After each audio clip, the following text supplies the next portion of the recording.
একটা স্বপ্নকে বাস্তবে রূপ দিতে যে কতটা ধৈর্য আর কতটা শ্রম দিতে হয় সেটা আমি একদমই হাড়ে হাড়ে টের পেয়ে গিয়েছি।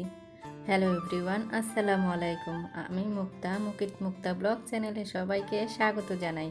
কাছে দূরে যে যেখান থেকে আজকের ভিডিওটা দেখছেন, আশা করি আল্লাহর রহমতে ভালো আছেন। আমরাও আলহামদুলিল্লাহ আল্লাহর অশেষ রহমতে ভালো আছি।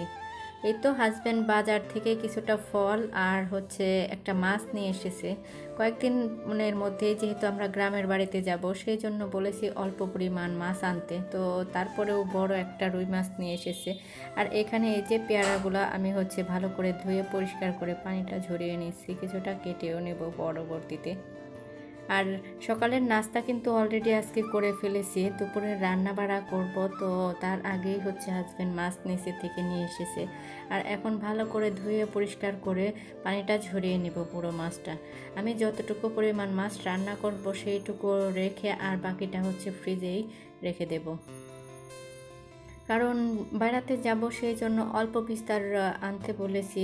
কারণ ফ্রিজে রেখে যে থাকলে হয়তো খাওয়া হবে, আর না থাকলে যেহেতু ফ্রিজের খাবার অনেক দিন রেখে দিলে ভালো লাগে না, সেই জন্যই এই একটা মাছ আনতে বলা। আমার বাচ্চারা রুই মাছটা খুবই পছন্দ করে, ওদের পছন্দ অনুযায়ী এই বড় মাছের মধ্যে রুইটাই আনা হয় সব সময়ই। তো পাঙাশ মাছটাও মাঝে মধ্যে আনা হয়, বড় ছেলে খুবই পছন্দ করে, সেই জন্য। অন্যান্য আর কেউ ওই মাছটা অত খেতে চায় না, সেই জন্য খুবই কম কিংবা হঠাৎ একটা আনা হয়। যাই হোক, মাছগুলো কিন্তু আমি ভালো করে ধুয়ে পানিটা ঝরিয়ে নিয়েছি। এরপর সিঙ্কটাকেও সুন্দর করে একটু পরিষ্কার করে নিয়েছি। আর পরিষ্কার পরিচ্ছন্ন করে এখন একটু ফল কেটে নিয়েছি। আর এখানে একটা ড্রাগন ছিল আগের, তো সেইটাও নিয়ে নিয়েছি। কিছুটা পেয়ারা কাটবো আর ওই ড্রাগনটাও কেটে নেব। শুরুতেই আমি একটা কথা বলেছি, তো সেই কথারই কিছু অংশ আপনাদের সাথে এখন একটু কথার মাধ্যমে শেয়ার করে নিচ্ছি।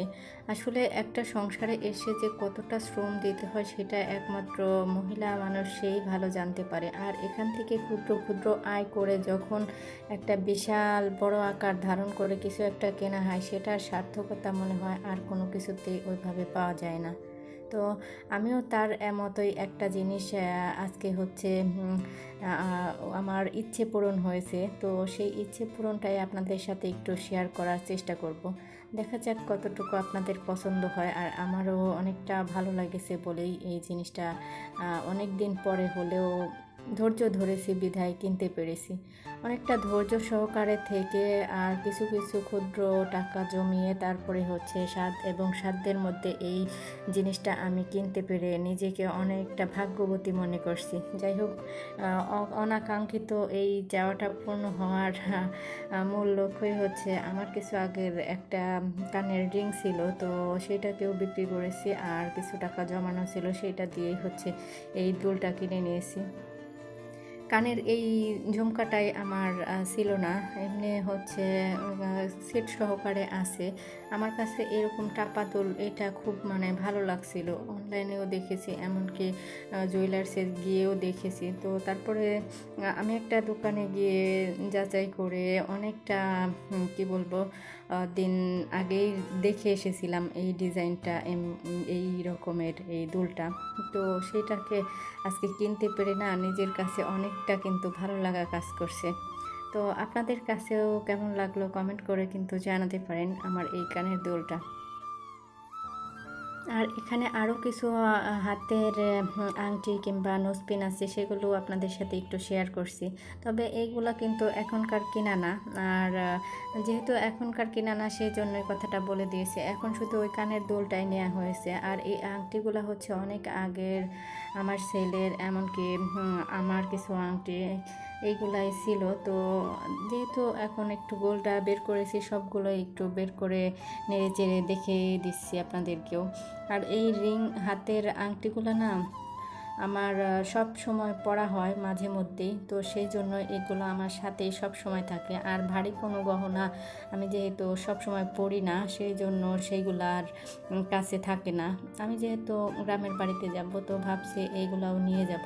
আর আমার বাকি যে গহনাগুলো আছে সেগুলো গ্রামের বাড়িতেই থাকে। যাই হোক, এই যে আংটিগুলা আমি সবগুলো একটু বের করে দেখিয়ে দিচ্ছিলাম আপনাদেরকে। তো কেমন লাগলো আপনাদের এই আংটিগুলাও, সেইগুলাও কিন্তু একটু কমেন্টের মাধ্যমে জানাতে পারেন। আর ওই যে মাঝখানের আঙ্গুলে যে আংটিটা পরেছি ওইটা কিন্তু আমার আম্মার আংটি।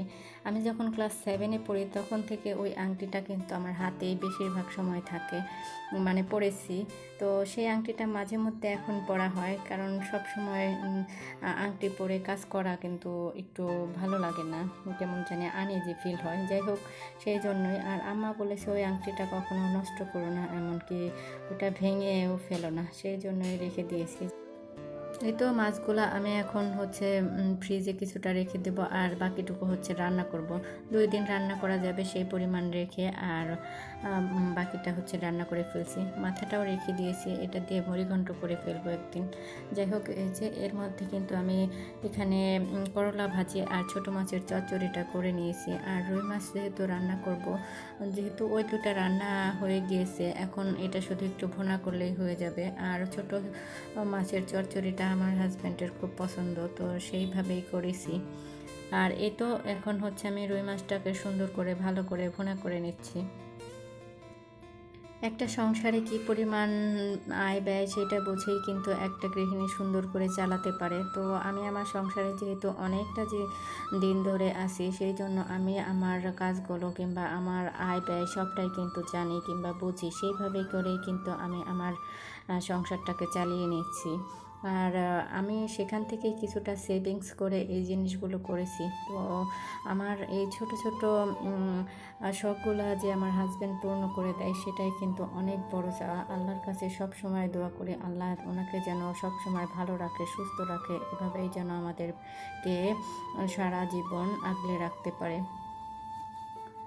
আর এই যে যে জিনিসগুলা বের করেছিলাম সেগুলো এখন ঠিকঠাক আবার জায়গা মতো রেখে দিচ্ছি, কারণ যেহেতু বলেছি আগেই গ্রামের বাড়িতে যাব, তো সেই জন্য আর কোনো জিনিস মানে এলোমেলোভাবে রাখতে চাচ্ছি না, যে বের করে রাখলেই হয়তো বা সেগুলোতে ময়লা ধুলো পড়ে আবার নোংরা হয়ে থাকবে, সেই জন্য আর অত বেশি জিনিসপত্র বেরও করছি না, এলোমেলোও করছি না। যাই হোক, এই যে রান্নাবাড়া মোটামুটি আমার কমপ্লিট হয়ে গিয়েছে, এখন দুপুরের খেয়ে নেওয়া পালা। সবাই সুস্থ থাকবেন, ভালো থাকবেন। পরবর্তী নতুন একটা ভিডিও দেখার আমন্ত্রণ জানিয়ে আজকের মতো এখানেই বিদায় নিচ্ছি। হয়তোবা পরবর্তী ব্লগ আপনাদের সাথে গ্রামের বাড়ি থেকে শেয়ার করার চেষ্টা করব। আল্লাহ হাফেজ, আসসালামু আলাইকুম।